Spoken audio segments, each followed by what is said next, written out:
നമസ്കാരം. നാരായണ ഗുരുവിൻ്റെ ആത്മോപദേശ ശതകം. 100 ധ്യാനങ്ങൾ. ധ്യാതാവ് ഗുരു നിത്യചൈതന്യയതി.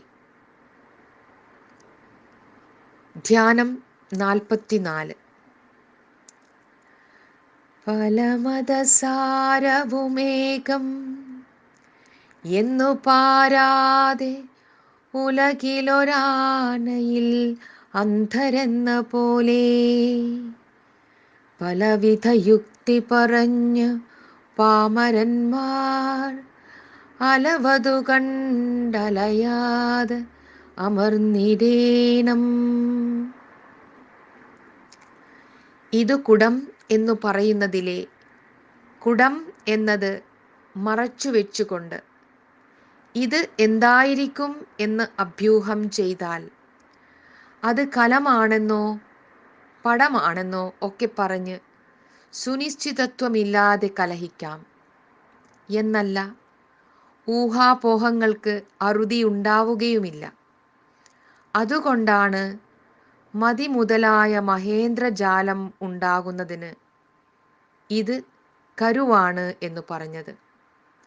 സമസ്ഥിതിയിലിരിക്കുന്ന അറിവിനെ വിശേഷ രൂപത്തിലാക്കുന്നത് ബോധമാണ്. മതം എന്നു പറയുന്നതും ഇത് എന്നു പറയുന്നത് പോലെ എണ്ണമറ്റ അഭ്യൂഹങ്ങൾക്ക് ഇടം കൊടുക്കുന്ന സാമാന്യ സംജ്ഞകളിൽ ഒന്നാണ്. ബുദ്ധൻ, ക്രിസ്തു, മുഹമ്മദ് നബി മുതലായവർക്കുണ്ടായ സമ്യക് ദർശനത്തെ ആ പൂർണ്ണപ്രജ്ഞന്മാർക്കുണ്ടായ അനുഭവമില്ലാത്തവർ ബുദ്ധി കൊണ്ട് അഭ്യൂഹം ചെയ്ത് വിശേഷ രൂപത്തിൽ വ്യാഖ്യാനിച്ചു വെച്ചിട്ടുള്ളതാണ് ബൗദ്ധ ക്രൈസ്തവാദി മതങ്ങളുടെ ബാഹ്യരൂപം. അവയുടെയെല്ലാം കാതലായിരിക്കുന്നത് സത്യവാക്പടുക്കളായ ഈ മഹാന്മാരുടെ അമൃതവാണികളായതുകൊണ്ട് അവ അസത്യമാണെന്ന് പറഞ്ഞുകൂടാ. എല്ലാ മതങ്ങളുടെയും ഉദ്ദേശ്യം ലോകം നന്നാകണം എന്നുള്ളതാണ്. നല്ലതു ചെയ്യണം, നല്ലവരായി ജീവിക്കണം എന്ന് എല്ലാവരും പഠിപ്പിക്കുന്നു. ഭഗവാൻ ബുദ്ധനുണ്ടായ ബോധോദയമല്ല ആനന്ദനോ മറ്റു ശിഷ്യത്തരന്മാർക്കോ ഉണ്ടായത്. യേശുക്രിസ്തുവിനെ പോലെ ഞാനും എൻ്റെ പിതാവും ഒന്നു തന്നെ എന്ന് പറയാനുള്ള ഏകത്വബോധം പത്രോസിലോ യോഹന്നാനിലോ കാണുന്നില്ല.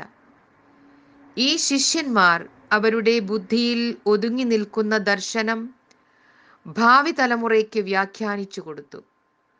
അത് വിശേഷ രൂപത്തിലുള്ള ഏകദേശങ്ങളെ പെരുപ്പിച്ചു കാണിക്കുന്നവയായി തീർന്നു. ഗുരുക്കന്മാരുടെ ദർശനത്തിലുള്ള സജാതീയതയും സമാനതയും അവരുടെ ശിഷ്യന്മാരുടെ കാലത്തിലെത്തുമ്പോഴേക്കും അഭിപ്രായ വ്യത്യാസങ്ങൾ കൊണ്ട് അകന്നകന്നു പോകുന്നു. ഒരേ ഗുരുവിൻ്റെ ശിഷ്യന്മാർക്കു തന്നെ ഭിന്ന അഭിപ്രായങ്ങൾ ഉണ്ടായി മത്സരിക്കുമ്പോൾ അന്യഗുരുക്കന്മാരുടെ ശിഷ്യന്മാരുമായി വാഗ്വാദത്തിലും ഷണ്ഠയിലും ഏർപ്പെട്ട് കൂട്ടക്കൊലയ്ക്ക് വഴിവെക്കുന്നതിൽ അത്ഭുതപ്പെടാനില്ല. ഈ ശ്ലോകത്തിൽ പറയുന്ന മതത്തെ 41, 42 എന്നീ ശ്ലോകങ്ങളിൽ കൊടുത്തിരിക്കുന്ന മതി എന്ന വാക്കിനോട് ചേർത്തുവെച്ച് മനസ്സിലാക്കിയാലേ അതിൻ്റെ പൂർണ്ണമായ സ്വാരസ്യം കിട്ടുകയുള്ളൂ.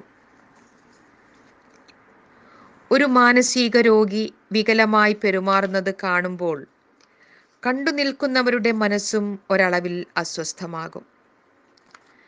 വെള്ളത്തിൽ ഒരു തരംഗമുണ്ടാക്കിയാൽ അത് കൂടുതൽ കൂടുതൽ ഓളങ്ങൾ ഉണ്ടാക്കുന്നത് പോലെ ഒരു മനസ്സിലെ അസ്വസ്ഥത വേറൊരു മനസ്സിനെ കൂടി അസ്വസ്ഥമാക്കാതിരിക്കുകയില്ല.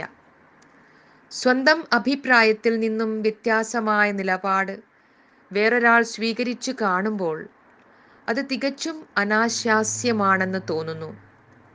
താൻ ചിന്തിക്കുന്നത് പോലെ മറ്റുള്ളവരും ചിന്തിക്കണം, താൻ വിശ്വസിക്കുന്നത് തന്നെ മറ്റുള്ളവരുടെയും വിശ്വാസമായിരിക്കണം എന്ന് നിർബന്ധം പിടിക്കുന്നവർ എത്ര അടിസ്ഥാനമില്ലാത്ത അഭ്യൂഹത്തിൻ്റെ സ്ഥാപനത്തിനു വേണ്ടിയായാലും പലവിധ യുക്തികൾ പറഞ്ഞുകൂട്ടും.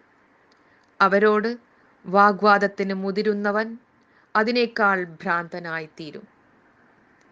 അതുകൊണ്ട് കാര്യത്തിൽ നിന്നും കാരണത്തിലേക്ക് പോകുന്ന മനസ്സിനെ നിയോഗിച്ച് നാനാത്വത്തിൽ നിന്നും ഏകത്വത്തിലേക്ക് അനുബന്ധനം ചെയ്ത് ചെന്ന് പ്രശാന്ത ചിത്തനായിട്ടിരിക്കണം.